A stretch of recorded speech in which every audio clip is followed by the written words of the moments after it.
Hai semua, kita berjumpa lagi dalam kisahnya Dr. Riko dan Lira yang berjudul Kontrak Cinta Dokter Tampan di bab ke-8. 50 juta. Tolong tekan tombol subscribe dan loncengnya juga ya, agar tak ketinggalan video baru lainnya. Terima kasih. Selamat menyimak. Apa maksudnya? Ucap Lira terbata-bata. Aku akan membuatmu merasakan lebih lama tidur di dalam penjara dibanding malamku tadi. Ingat itu baik-baik.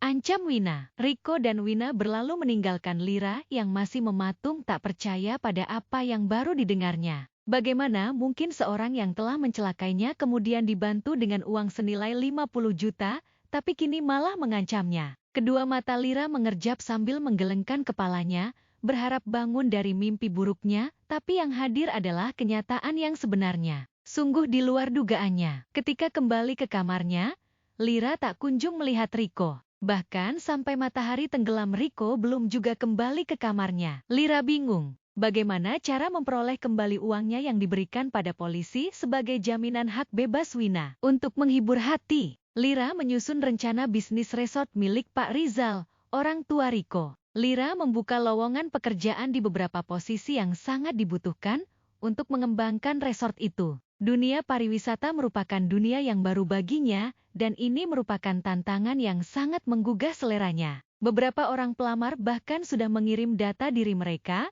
Lira mengatur jadwal untuk interview mereka dalam waktu dekat ini.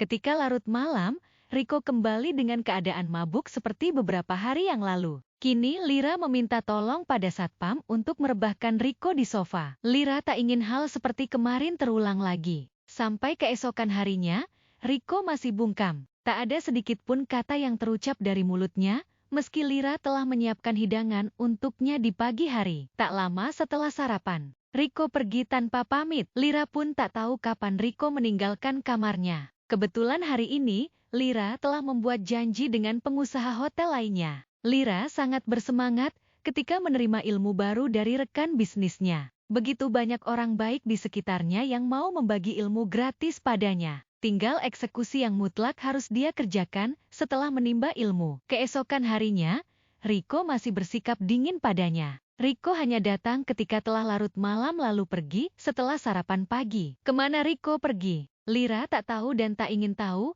hingga akhirnya waktu bulan madu mereka berakhir. Keduanya harus meninggalkan Pulau Dewata sesuai jadwal tiket kepulangan yang telah dibeli. Sepanjang perjalanan dari Bali ke Jakarta, Riko masih hemat dalam berucap, hanya kalimat penting saja yang terlontar dari mulutnya.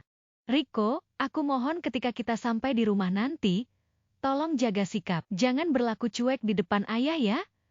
Pinta Lira memelas. Riko hanya diam dari balik kacamata hitamnya. Pandangannya lurus ke depan, sama sekali tak memperhatikan apa yang diucapkan Lira. Suasana hangat ketika mereka sampai di rumah mewah milik Pak Hanafi. Hanafi menyambut putri semata wayangnya kembali bersama seorang pria yang telah mengucapkan ijab kabul seminggu yang lalu. Namun ketika mereka kembali ke kamar Lira, suasana kembali garing. Tak ada satu ucapan yang keluar dari mulut Riko. Di hari-hari selanjutnya Riko juga sangat acuh apa yang terjadi di sekelilingnya. Meski demikian, Lira tetap berbuat baik dan menyiapkan semua kebutuhan Riko, termasuk urusan perkuliahannya. Riko, aku mau ke Ternate besok. Ada perusahaan dari Jepang yang hendak melihat perkebunan dan pabrik pengolahan cengkeh, ucap Lira. Riko diam sejenak lalu menganggukkan kepalanya. Aku di sana selama sepekan. Titip ayah ya? Ya, jawab Riko singkat tanpa menoleh. Tolong terima ini. Lira menyodorkan satu ikat uang biru pada Riko. Riko menerimanya ragu-ragu. Ini uang belanja selama aku pergi, tolong diatur. Aku sudah bilang pada Big Inah bahwa uang belanjaku serahkan padamu. Serahkan saja padanya langsung. Riko mengembalikan uang itu pada Lira. Tolong bantu aku, pinta Lira memelas. Pikiran Riko melambung tinggi saat seikat uang biru itu ada di genggamannya untuk waktu yang relatif singkat. Namun Riko gengsi untuk mengakuinya dan pura-pura jual mahal dengan menghembuskan nafas kasar lalu menerima uang itu kembali lalu berbalik badan dengan senyuman. Selama 6 hari penuh Lira berkeliling area perkebunan dan pabrik pengolahan cengkeh. Tak pernah sekalipun Riko menghubunginya, Lira juga hanya kadang-kadang menyapa Riko di malam hari setelah semua pekerjaan selesai. Tapi Riko sengaja membaca dan membalas pesan Lira keesokan harinya dengan jawaban yang sangat singkat. Riko memanfaatkan uang dari Lira untuk bersenang-senang bersama Wina. Hanya sedikit sekali uang yang diberikan pada Big Inah karena uangnya telah ludes terpakai. Pak Hanafi mengetahui apa yang terjadi dalam rumah itu hanya bisa mengelus dadanya ketika hidangan yang disediakan oleh Big Inah hanya sedikit, tidak seperti biasanya. Riko menginap di rumah orang tuanya selama Lira tidak di rumah. Hal itu sengaja dilakukan agar dia merasa lebih bebas, tak ada kewajiban mengurus mertuanya yang sakit-sakitan itu. Tiba hari kedatangan Lira, Riko diminta Pak Hanafi untuk menjemput istrinya di bandara. Riko tak bisa menolak permintaan mertuanya itu meski jadwal praktek di rumah sakit berada pada waktu yang sama. Lira, ayahmu memintaku untuk menjemputmu, tapi aku masih di rumah sakit saat pesawatmu mendarat. Pesan Riko yang dikirim lewat aplikasi hijau pada Lira.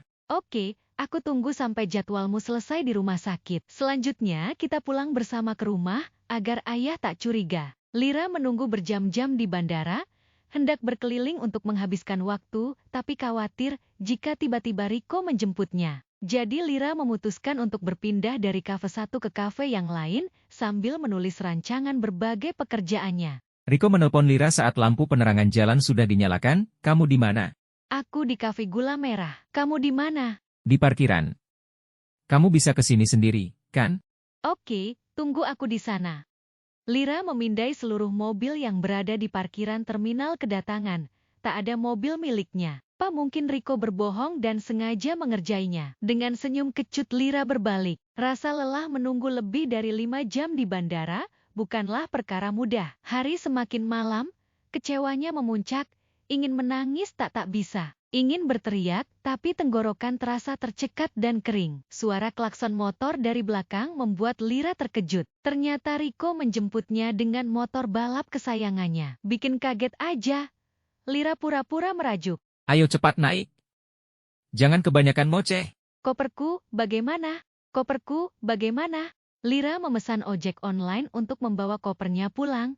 Hatinya begitu bahagia dijemput Riko dengan motornya yang sangat keren. Lira agak kesulitan naik ke atas motor yang tinggi itu. Riko memberikan lengannya untuk pegangan saat naik ke atas jok. Lira tak bisa menyembunyikan senyumnya sepanjang jalan, tangannya melingkar di pinggang Riko. Motor itu melesat di antara mobil-mobil, membuat Lira takut tapi tetap senang. Pengalaman pertama yang tak akan dilupakannya. Lira disambut senyuman sang ayah ketika sampai di rumahnya. Lira menceritakan pengalamannya selama di Ternate pada ayahnya. Semua kemajuan perusahaan dalam kendalinya disampaikan secara menyeluruh. Hanafi sangat puas dan kagum pada keberhasilan putrinya menangani semua bisnisnya yang telah dilepasnya lebih dari 3 tahun yang lalu. Lira merebahkan tubuh penatnya di atas ranjang empuknya, menatap plafon putih dengan penerangan yang agak redup untuk melepas lelah. Setengah sadar, dia melihat sosok berjalan pelan mendekati lemarinya dan mengendap-endap membukanya. Lira menyiapkan guling untuk memukul pencuri yang mengendap ke dekat lemari. Perlahan Lira menyalakan lampu dengan guling dan bersiap memukul. Pencuri! Teriak Lira saat lampu telah menyala dengan terang benderang.